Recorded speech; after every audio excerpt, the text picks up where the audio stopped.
ትናንትና አንድ ትምህርት አስተምሬ ነበር። ያም ትምህርት በህይወት ዘመናችሁ ውስጥ ልታውቁት የሚገባ መሰረታዊ የክርስትና መርህ ነው። ደግሜ እላለሁ፣ የክርስትና መርህ ነው። ማንም ሰው በዚህ ነገር ማይጠቀም ከሆነ እግዚአብሔር አሳልፎ የሰጠውን መልካሙን ነገር ሳናይ በጣም የሚያሳዝነው በሐዘንና በብዙ ጥያቄ ወደ መንግሥተ ሰማያት እንሄዳለን። እዚህ ምድር ላይ መልስ የሆኑ ነገሮች እግዚአብሔር አዘጋጅቶ ነበረ። ለመልሱ ተጠያቂው እኛው ራሳችን ነን። እግዚአብሔር ማሰብ የሚባለው ወይም አእምሮ የሚባለው ክርስትና ጋር ተጣምሮ ያለ ነገር ነው። ስለዚህም ያ የተጣመረው ነገር እንዴት እንደሚሰራ እንዴት እንደሚያደርግ ካልተማርን አናቅም። አብዛኞቻችን የምናስበው አስተሳሰብ እግዚአብሔር ሁሉን ነገር እንደወደደ እንደፈቀደ በእኔ ውስጥ ያደርጋል ብለን ነው የምናምነው። የሚደንቀው ነገር እግዚአብሔር ስለወደደ ስለፈቀደ በህይወታችን ውስጥ ይሆናል ብለህ ካታስብ፣ እንደሱ ቢሆን ኖሮ በህይወታችን ውስጥ ልናስበው ልናየው የሚገባ ነገር ቢኖር የወደደው ነገር ሁሉ በላይፋችን ይሆን ነበር። እንደሱ እንዳልሆነ እናውቃለን። ስለዚህም ልናውቀው የሚገባ የመንፈሳዊ ዓለም አስተሳሰብ አለ ማለት ነው። የመንፈሳዊ ዓለም አስተሳሰብ ስንመለከት አንተ ህይወት በሚገኝበት በዛ መንገድ ላይ የመገኘት ፕሮግራም ነው። ስለዚህም አንተ የሚገኝበት የህይወት መንገድ ላይ መገኘት ህይወትን ወደሚቀጥለው ያስኬደዋል። ደግሜ ይላል፣ ህይወትን ወደሚቀጥለው ያስኬደዋል። አንድ ትልቅ ነገር ተረዳ። ሰብኮንሸስ እና ኮንሸስ የሚባል አለ። ሰብኮንሸስ ተደጋጋሚ የሰማኸው ነገርና ወይንም ደግሞ በህይወት ውስጥ አለፈ የተባለውን ነገር ያንን የምታስቀምጥበት ውስጠ ህሊና በመባል ይታወቃል። ህሊና ማለት ደግሞ ወይም ኮንሸስ የሚለው ደግሞ የመፍጠሪያ አካል የሆነ በውስጥ በጭንቅላት ውስጥ የምታስበው አስተሳሰብ ማለት ነው። ስለዚህም አንድ ትልቅ በህይወት ምዕራፍ ውስጥ ለመግባት ካሰብክ ምን ሰምተሃል? ያ የሰማውን ደጋግመ እውነት ነው ብለህ ስለተቀበልክ ነው። ራይት ይሁን ሮንግ ይሁን የምታውቀው ነገር የለም። ስለዚህ ግን እንዲህ ነው ብለህ ስለምታስብ ያ የምታስበው ነገር ጭንቅላት ውስጥ በጭንቅላት ተቀምጧል። ዳሶል በጎን ነገርንም መጥፎ ነገርንም ወይንም መልካም ነገርንም በሰብኮንሸስ ውስጥ ያስገባኸው ደጋግመህ እሱን ስላሰብከው፣ ደጋግመህ እሱን ስላየኸው፣ ደጋግመህ በእሱ ህይወት ውስጥ ስለገባ ያ ደጋግመህ የመጣኸው የህይወት ስርዓት አንተን ይይዛሃል፣ ባህሪ ሆኖ ይገለጣል። ስለዚህ እያንዳንዱ ለመንፈሳዊ ነገር ለሚጠቅም ነገር ስንመለከት አእምሮክ ትልቁን ሰፈር ይይዛል ማለት ነው። አእምሮክ ትልቁን መንገድ ይይዛል። አእምሮክ በመንፈሳዊ ዓለም ውስጥ የመጀመሪያው በር ከፋች ነው። ለመንፈሳዊ ህይወትክ በር የሚከፍተው ነገር ቢኖር አእምሮክ ነው። ደግሜ እላለሁ፣ አእምሮክ ነው። አእምሮክ በርን ይከፍታል። አእምሮክ በርን የሚከፍት ስለሆነ ወይንም አእምሮክ በመንፈሳዊ ዓለም ትልቁን ሰፈር ስለሚይዘው የመንፈሳዊ በር መግቢያውን የሚያሳየክ አእምሮክ ነው። ለምሳሌ ክርስቶስ ኢየሱስ ሞቷል። የአዲሱ የመንግስቱ የህይወት ስርዓት በዚህ ምድር ላይ መጥቷል።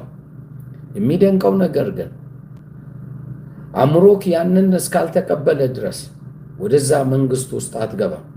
የእግዚአብሔር መንግስት ወደ እናንተ ቀርባለች አለ። ያቺ የቀረበችው የእግዚአብሔር መንግስት በህይወት ላይ እንድትሰራ የምታደርገው ነገር ቢኖር አእምሮክ ያንን በር እስካልከፈተ ድረስ አይሆንም። ለምሳሌ ተመልከት፣ በመንፈሳዊ ዓለም እንመልከት። እባካችሁ ሼር እናድርገው፣ ለብዙዎች የምንደርስበት ነው። ሁሉ ነገር የምታዩትም የማታዩትም የተፈጠረው ከእግዚአብሔር ዘንድ ነው ብለን ካመንን በዚህ ባመንነው የሕይወት ስርዓት ውስጥ እግዚአብሔር ደግሞ አንድ ትልቅ ነገርን ሰጥቶናል። ለሰው ሁሉ የሚሆን መልካም ነገር ነው የሰጠው። ያም መልካም ነገር ምንድን ነው ብለህ ስትጠይቅ ያ መልካሙ ነገር በአእምሮክ ውስጥ ነው የሚጠቀመው። ኮንሸስ እና ሰብኮንሸስ በሚለው አስቀምጠነዋል። ስለዚህ እነኚህ ሰብኮንሸስም ኮንሸስም የሆነው ማናቸውም ነገሮች በህይወታችንን እየነዱት ይገኛሉ። ይሄ ኮንሸስ ማይንድ ብለን የምንጠራው ወይም ህሊና ብለን የምንጠራው የመፍጠሪያ አካል ያለበት ቦታ ነው። ዛሬ አውሮፕላን በለው ሞባይል በለው በዚህ ሰዓት አንተ ቤት ውስጥ ያሉ ሰዎች የፈጠሯቸው እንጂ እግዚአብሔር የፈጠራቸው አይደለም። እና ሰዎች የፈጠሯቸው፣ ሰዎች የተናገሩት፣ ሰዎች የሚያወሩት፣ ሰዎች እንደዚህና እንደዛ የሚሉት ነው ያደረጉት ነገር ነው።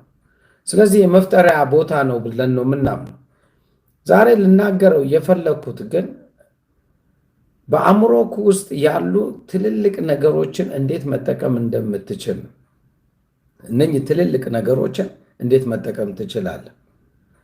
የመጀመሪያው በአእምሮክ ውስጥ ያለው ብሊቪንግ ሲስተም ነው፣ የማመን ሲስተም። ዳንኤል ምን ማለት ነው? እምነት ባይዘዌ ከአእምሮ ጋር የተያያዘ እንደሆነ ታውቃለህ።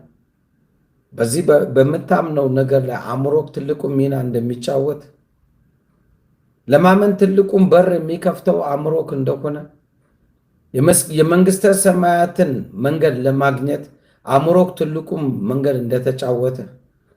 ለምሳሌ እንበልና በሃይማኖትክ የቡዲዝም ሃይማኖት ተከታይ ነበርክ ልበል።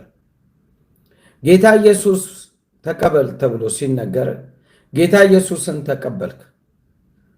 ምንም መልክ ካልተቀየረ አይንክ ወይም ቅንድብክ ወይ ምናምን የተለወጠ ነገር የለም፣ ወይም ክብደት አልጨመርክም። ነገር ግን በጣም በሚደንቅ ፍጥነት አዲስ ፍጥረት ሆንክ። ማን ነው ይህን አዲስ ፍጥረት ያደረገ? አእምሮክ ከፈተው። ከዛ በኋላ ምን አልክ? ክርስቲያን ሆኛለሁ አልክ። ለካ እስላምም የነበረው ወይንም ቡዲዝም የነበረው ወይንም እንደዚህና እንደዛ ሃይማኖት የነበረው አእምሮክ ነው። አየህ፣ አእምሮክ ትልቁ ሚና ይጫወታል ማለት ነው። አእምሮክ ወሳኝ የሆነ የህይወት ምዕራፍን ይከፍተዋል ወይ ይዘጋዋል። ስለዚህ በዚህ በአእምሮክ ውስጥ ባለ በህይወት አቅጣጫ ላይ በተመለከተ ዛሬ እምነት የተባለው ነገር ትልቁን ሚና የሚጫወተው ከአእምሮ ጋር እንደሆነ ታውቃለህ። አእምሮክን ብታሰለጥነው ወይንም አእምሮክን ወደሚቀጥለው ምዕራፍ ብትወስደው፣ አእምሮክን አሁን በማሳይ መንገድ ብትጠቀምበት፣ ጻድቅ በእምነቱ በህይወት ይኖራል።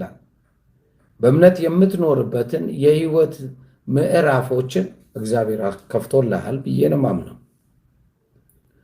የዚህ የአእምሮክን የሚከፍተው የእምነት የህይወት ስርዓት፣ ደግሜ እላለሁ የህይወት ስርዓት እንዴት አድርጎ ነገሮችን መቀየርም ማምጣትም ማበላሸትም ይችላል።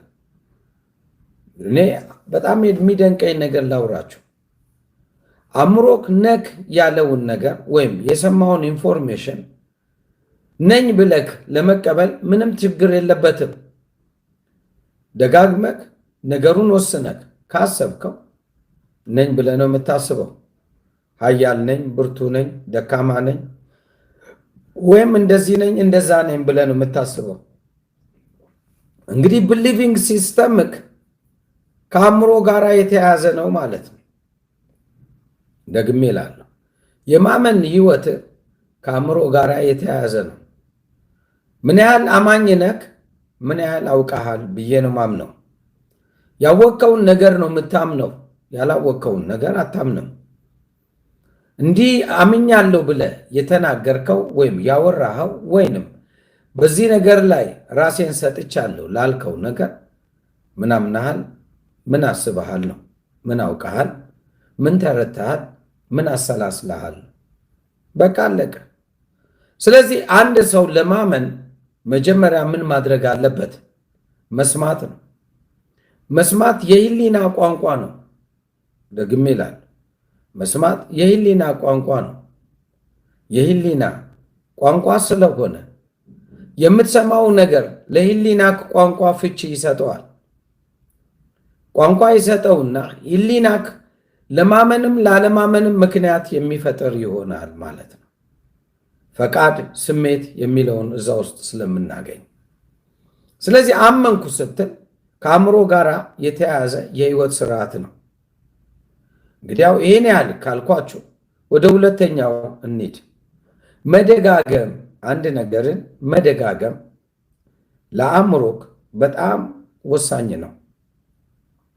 ደጋግመ የምታደርጋቸው ነገሮች እየቀለሉክ ይሄዳል።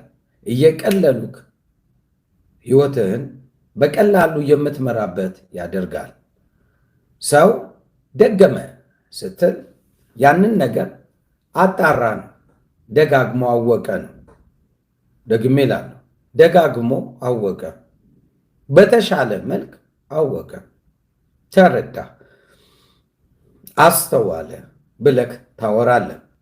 አሁን ይህንን የምታደርገው አእምሮክ እየደጋገመ አንድ ነገር ሲያስብ ያ የደገመውን ነገር የማምጣት ፕሮግራም ያደርጋል። እንዲህ ስለ ብዙ ሰዎች የሚያደርጉት ነገር አለ። ይሄ በዓለም ሲስተም በሆነው መልክ ሳይሆን፣ ነገር ግን በጌታ ሲስተም ከሄድ መደጋገም የመንፈሳዊ ዓለም ትልቁ ሜዲቴሽን ማለት ነው። አሁን በዚህ ዘመን ላይ ከመጨፈርና ከመጮህ ወይም ዕውቀትን ከመቅሰም በተለየ መልክ የሚደንቀው ነገር ሰው የሚያደርገው ነገር ያሳዝነኛል።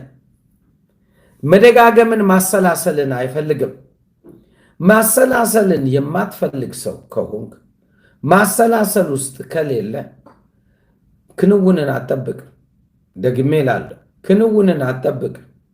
መከናወን ያለው በመደጋገም ውስጥ ነው።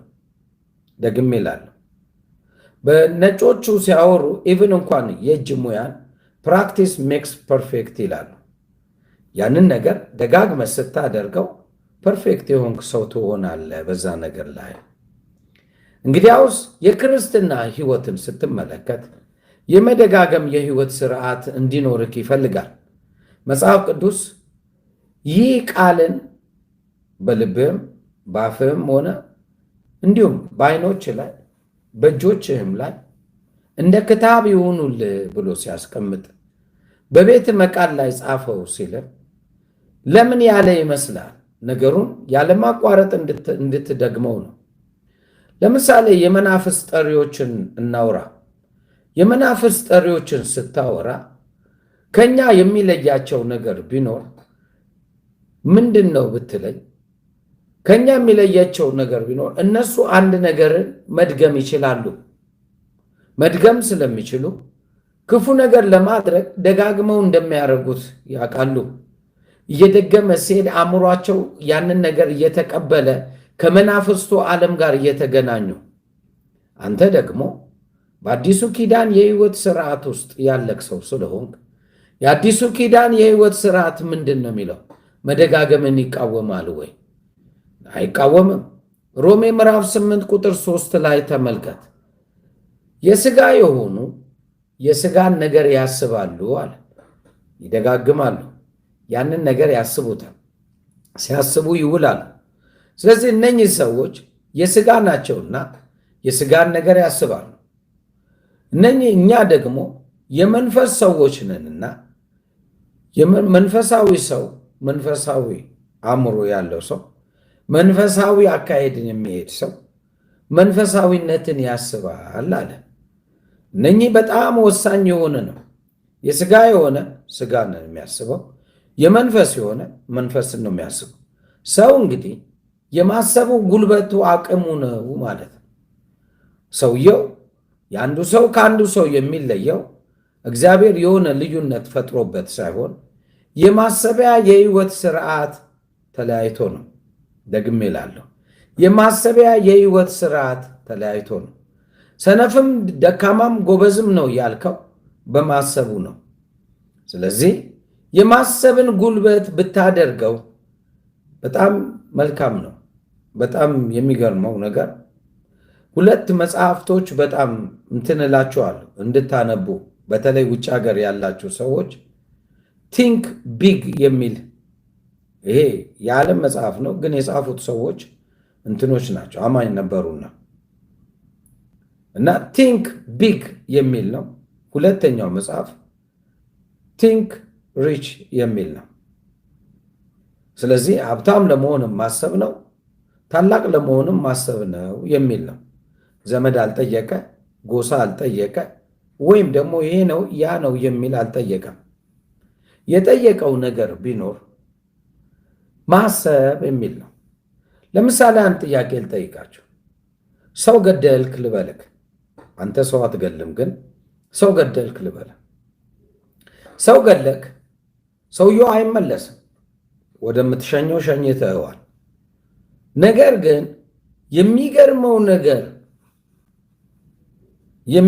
ነገር አሁን ነፃ ነኝ ትላለህ። መግደሉን ወደ ሐሳብ ቀየርከው። አሁን በክርስቶስ ዋጋው ተከፍሎልኛል አልክ። ንስሐ ገባክ። ነፃ ሰው እንደሆንክ አወራክ። ደግሜ እላለሁ፣ ነፃ ሰው እንደሆንክ አወራክ። ነፃ ሰው የሆንከው በህሊናክ ነው። ገዳይም የነበረው ነገር ህሊናክ ከዚህ በኋላ ነፃ ነው በሚል ስለተጻፈ ነፃ ነኝ ብለህ ማውራት ጀመርክ። ነፃ ነኝ ብለህ መናገር ጀመርክ። ነፃ ነኝ ብለህ እንዲና እንደዛ ማድረግ ጀመርክ። ምንም የሚከስ ነገር አጣክ። አየህ፣ ሞቱን ድርጊቱን ወደ ሐሳብ ቀየርከው። ለምሳሌ እንበልና ወንጀል ተፈርዶብህ ወንጀል ሰርተህ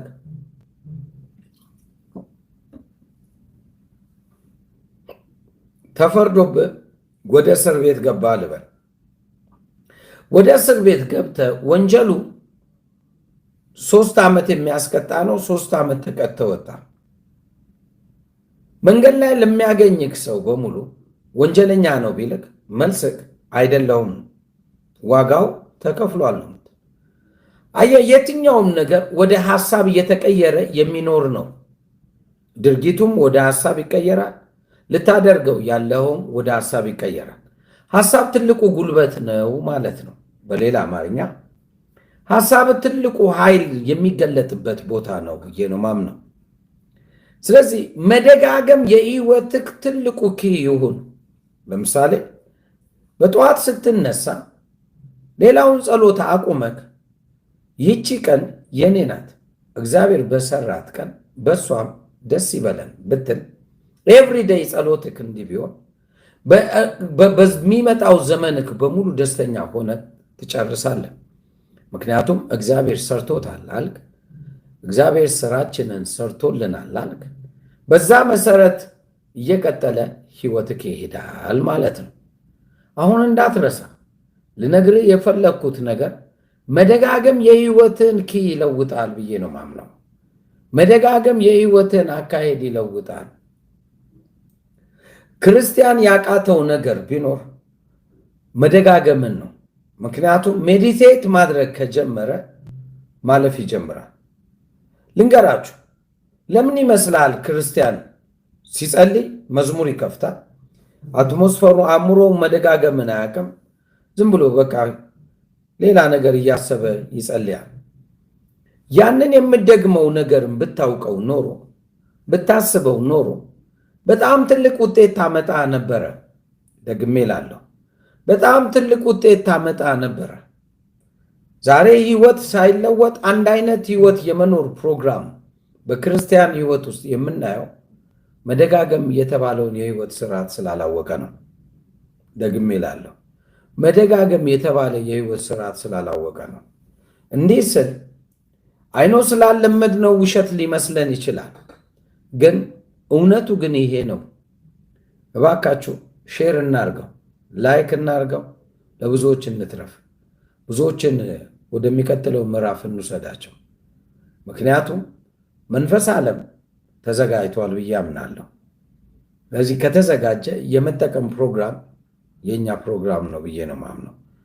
በቲክቶክም ያላችሁ፣ በዩቲዩብ በፌስቡክም ያላችሁ ላይክ እና ሼር አድርጉት። እንቀጥል። ኦኬ። በሶስተኛ ደረጃ የመፍጠር ጉልበትህን አንቀሳቅሰው። ምንም ነገር መፍጠር ትችላለህ። ምንም ነገር እንዲስ ፕላኔት ላይ ምንም ነገር መስራት ትችላላችሁ። እባካችሁ እባካችሁ አስተዋይ ሰው ይስማኝ። ምንም ያቃተ ነገር እዚህ ምድር ላይ የለም። አእምሮህን የማሳመን ፕሮግራም ነው። አእምሮህን ስታሳምን መንፈስ ኦልሬዲ ተዘጋጅቷል። ያልተሰጠን ምን አለ አለ። ስለዚህ ያልተሰጠን ነገር የለም ማለት ነው። ሁሉ ተሰጥቶናል አለ። አሸንፋችኋል አለ። ጤነኛ ናችሁ አለ። ተከናውኖላችኋል አለ። እስቲ ኔሚት እውቀት ሞልቶባችኋል አለ። ሁሉ ተሰጥቷችኋል አለ። ያልተቀበላችሁስ ምን አለ አለ። ስለዚህ እንዳልተቀበለ የመሰለክ አእምሮክ ነው ማለት ነው። እንዳልተቀበለ የመሰለክ አስተሳሰብክ ነው ማለት ነው። አስተሳሰብክ በዚህ አይነት የህይወት ጎዳና ውስጥ ስላለፈ ነው። እንግዲህ የአስተሳሰብክ ችግር ነው እንጂ እግዚአብሔር ፈውሷል። የፈለገ አይነት በሽታ ውስጥ ልትኖር ትችላል። እግዚአብሔር ግን ፈውሻለሁ ከማለቱ በስተቀር ከ2000 ዓመት ጨርሻለሁ ከማለቱ በስተቀር ሌላ የለም። በሌላ መንገድ ላሳየ። ዕለት ዕለት የምንጸልየው ጸሎት ማናችንም ኃጢአት ብንሰራ ከኃጢአት ሁሉ ሊያነጻ የታመነ ሊቀ ካህን አለን አለ። ያ ሊቀ ካህኑ ስለኛ ይሟገታል አለ። አላየነው። ነገር ግን ኃጢአታችንን ወስዶታል ብለን እናወራለን። ኃጢአትህን የወሰደው የት ነው? በመስቀሉ ነው። ከ2000 ዓመት በፊት ይሄ ነገር ተፈጽሟል አልክ። አሁን ራሱ የክርስቶስ ኢየሱስ የሆኑት ስጋን ከክፉ መሻታቸው ኃጢአታቸውን ጨምሮ በመስቀል ላይ ጠረቁት፣ ከመንገድም አስወገደላቸው። አሁን ሞተናል፣ ከሞትም ደግሞ ተነስተናል። አሁን በትንሣኤ እየተመላለስን ነው አለ። ለኖርማል ለሆነ ሰው ይሄ ቋንቋ አይገባውም። ለምን ቢባል የዚህ ቋንቋ ልምምዱ የለውም። ነፃ ሰው ነኝ ስትል እንዴት ነፃ ትሆናለህ? እንዲያደርገህ የለ እንዲሰርተህ የለ እንዲፈጽመህ የለ ብለው ይነግሯል። ለምንድን ነው የሚነግሩክ? ምክንያቱም በእነሱ አእምሮ ውስጥ እስቲል አንተ እሱ ነህ። ነገር ግን አንተ በእግዚአብሔር እይታ ውስጥ ግን ኃጢአት ተሽሯል ብለህ ነው የምታምነው። አሁን በጣም አስተውለህ ስማኝ። ኃጢአት ተሽሯል ብለህ ነው የምታምነው። የዲያብሎስን ስራ ሊያፈርስ የእግዚአብሔር ልጅ ተገለጠ። ለምሳሌ ዲያብሎስ ክፉን ነገር ያመጣው በሙሉ ከኃጢአት ወዲያ ነው። ለምሳሌ ኃጢአት በዚህ ምድር ላይ አለ ብልክ መልስክ አዎ አለ ነው የምትለኝ። ነገር ግን ለክርስቲያኖች ኃጢአት አለ ወይ ብለህ ብጠይቅ አንደኛ ዮሐንስን በደንብ አንብበው። ለክርስቲያን ኃጢአትን ለመስራት አእምሮ ተዘጋጅቶ እንጂ ኃጢአት ለሱ ጉልበት ኖሮት እንደ አሕዛብ አያሰራውም። የጨለማው ገዢ አያሰራውም። ስለዚህ ለክርስቲያን ኃጢአት የለውም። ኃጢአት የሌለበት ምክንያቱ ክርስቲያን ከዚህ በኋላ ኃጢአቱን በስጋው ኮነነ። ሮሜ ምዕራፍ 8 በስጋው ኮነነው።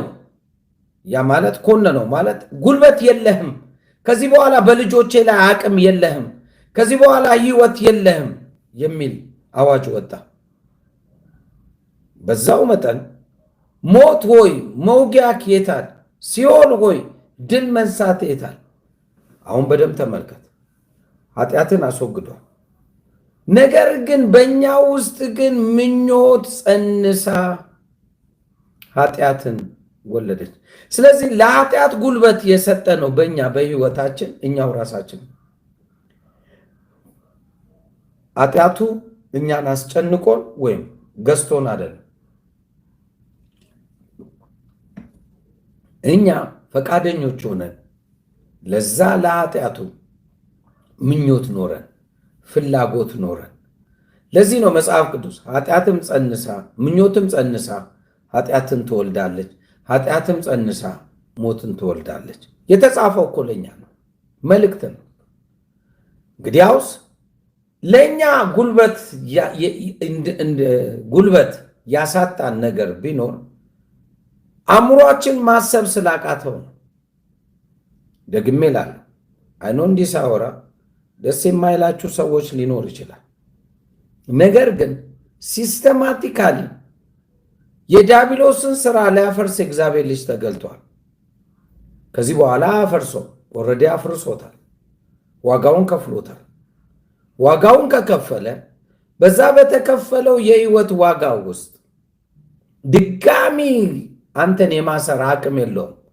በእንግሊዘኛው እንደዚህ ነው የሚለው ዮሐንስ 4:8 to paralyze the work of the devil ይላል። የዲያብሎስን ስራ ሽባ አደረገው። የእግዚአብሔር ልጅ የዲያብሎስን ስራ ሊያፈርስ የሚለውን አማርኛው to paralyze ሽባ ነው፣ እጅ የለውም፣ እግር የለውም። ነገር ግን ህይወት የምትሰጠው አንተ ሐሳብክ ነው። ስለዚህ ትምህርቱ የጳውሎስ ትምህርት renewed your mind ነው in God's word። ስለዚህ በእግዚአብሔር ቋንቋ በእግዚአብሔር አስተሳሰብ አእምሮን የመለወጥ ፕሮግራም ማለት ነው። አእምሮን የመለወጥ ፕሮግራም ካላደረግ በምንም ተአምር ለውጠኝ እያልክ ስለጸለይክ ስለዘመርክ የሚለወጥ የለም። በተለይ እኛ አማኞች ነን የምንል ሰዎች አንድ የድሮ መዝሙር አለ። ድሮ ጠዋትም ማታም ነው የሚዘመረው። ነገር ግን ማንም ተለውጦ አላየውም። ያው ሞራል ብቻ ሆኖ ግን አይቻልም። ለውጠኝ ጌታ ሆይ። ይሄ መዝሙር በጣም ፌቨራይት ነው። ነገር ግን ቁጭ ብለህ ካሰብከው ተለወጡ ነው ያለው እግዚአብሔር። ተለወጡ፣ ባለቤት አንተ ነህ። ለውጠኝ ስትል አንተ ለውጠኝ ነው። ነገር ግን እግዚአብሔር ደግሞ አንተ ተለወጣል፣ አንተው ራስህ። ስለዚህ አንተ መለወጥ ትችላለህ ማለት ነው። ፈቃዱ ያንተ ነው። በፈቀድከው መጠን መጓዝ መለወጥ ያንተ ድርሻ ነው።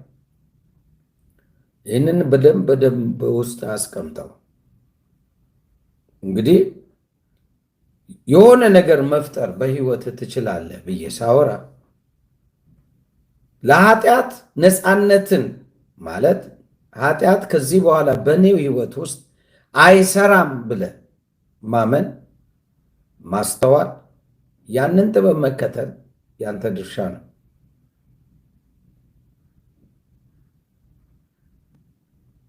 ሶስተኛ ሱፐርናቹራል የሆነ ነገር ወይም መለኮታዊ ነገሮችን ማመን ጀመር። ይህ ማለት አእምሮክ መለኮታዊ ነገር ማመን ይችላል አይችልም አትበለኝ። እንዴት እንዳመነ ላሳይ። ክርስቶስ ኢየሱስ የእግዚአብሔር ልጅ ነው ብለህ ያመነው መለኮታዊ እኮ ነው። ከድንግል ማርያም ተጸነሰ፣ በመንፈስ ተጸነሰ። እሱ እግዚአብሔር ነው። ነገር ግን በሰው መልክ መጣ። በኖርማል አስተሳሰብ ሊሆን የማይችል ነው የምታወራው። ነገር ግን መለኮትን ስላመንክ ነው ይሄን ያልከው። መለኮትን ስላወራክ ነው ይሄንን ያልከው። በመለኮት አእምሮክ ስለሚያምን ነው። በዚህ ብቻ ሳይሆን ሲኦል አለ አልክ። አልሄድክበት፣ አልኖርክበት፣ አልገባህበት። ነገር ግን ሲኦል አለ አልክ። ሲኦል መኖሩ ብቻ አይደለም የሚደንቀው፣ እሳት ነው አልክ።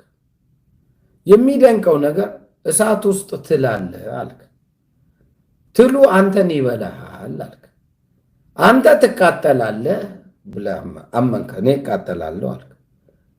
የለመድነው ትል እንዴት ሆኖ ሳይቃጠል ኖረ? በእሳት ውስጥ ተቀምጦ የማያቃጥለው ትል፣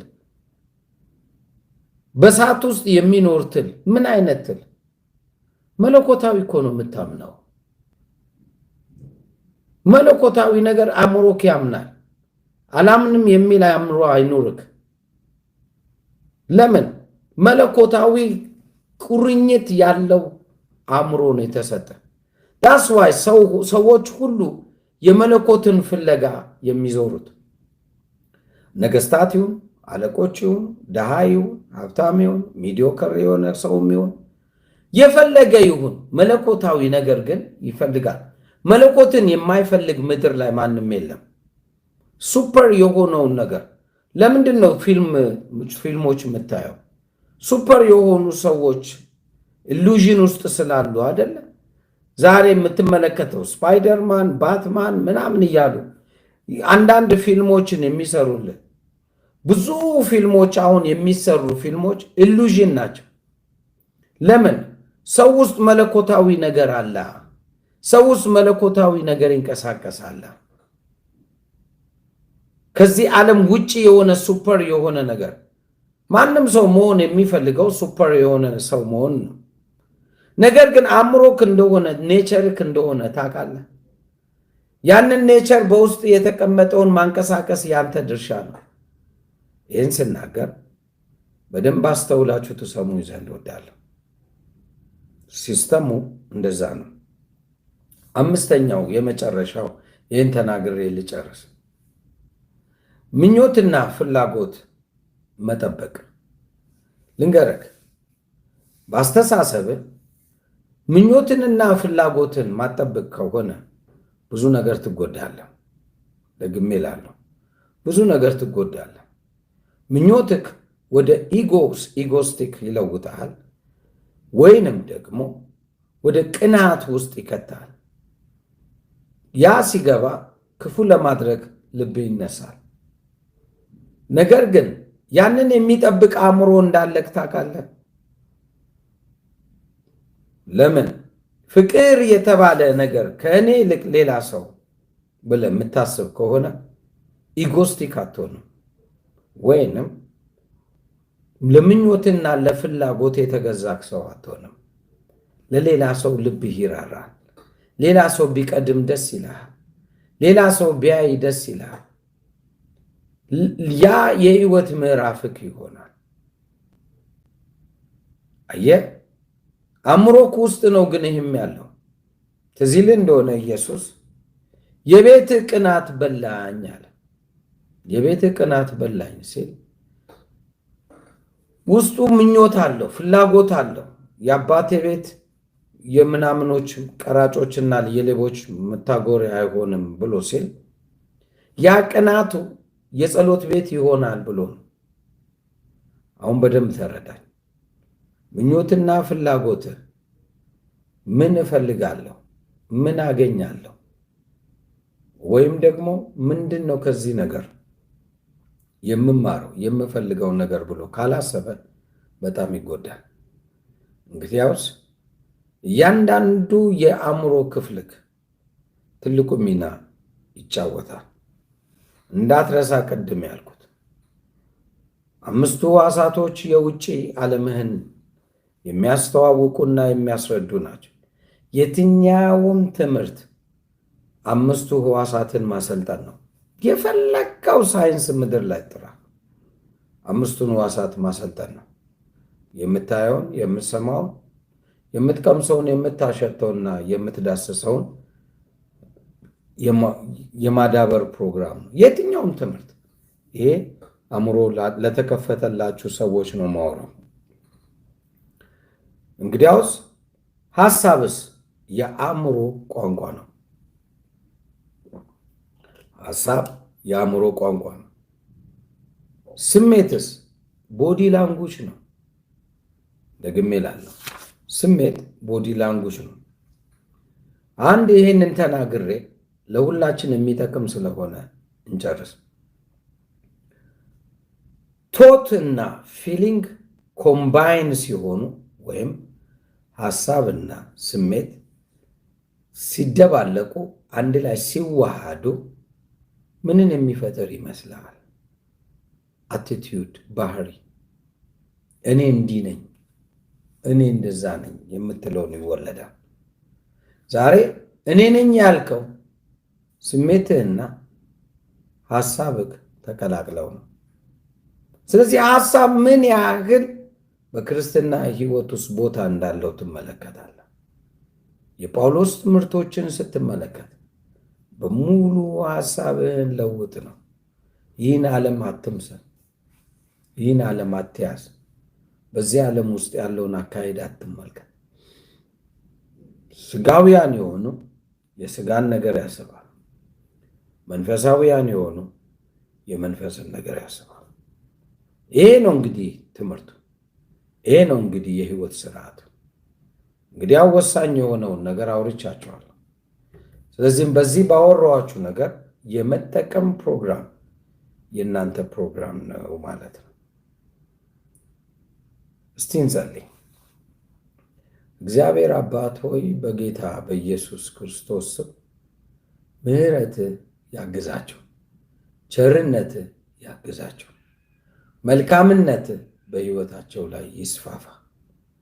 ታማኝ ሆነው ስለቆጠርካቸው ለአገልግሎት ሾመሃቸዋልና ልባቸውን፣ አሳሰባቸውን አስተምራቸው። በማሰብ የሚሆኑ ነገሮችን ሁሉ አሳያቸው። የተሻልክ አባት ነህና ልታስረዳ ትችላለህና ወደ እውነትም ልትመራ ትችላለህና እሱ ይታይባቸው። በጌታ በኢየሱስ ስም ጸለይኩ። ተፈጸመ። ዋው! በጣም አመሰግናለሁ። አብራችሁን ስለተካፈላችሁ የእግዚአብሔርን ቃል አመሰግናለሁ። እግዚአብሔር እንዳሳደጋችሁ አንድ ነገርም እንዳያገኛችሁ እርግጠኛ ነኝ ብዬ አስባለሁ። የኢየሱስ አዳራሽ በኢየሱስ የሚያምን ሁሉ ለዘላለም አይጠፋም። ኢየሱስ ክርስቶስ ጌታ ነው። የኢየሱስ አዳራሽ የዩቲዩብ ቻናልን ሁላችሁም ፎሎ በማድረግ ከኛ ጋር አብራችሁ እንድትሆኑ ለመጋበዝ እፈልጋለሁ። ኢየሱስ ክርስቶስ ሁላችሁንም ይባርክ።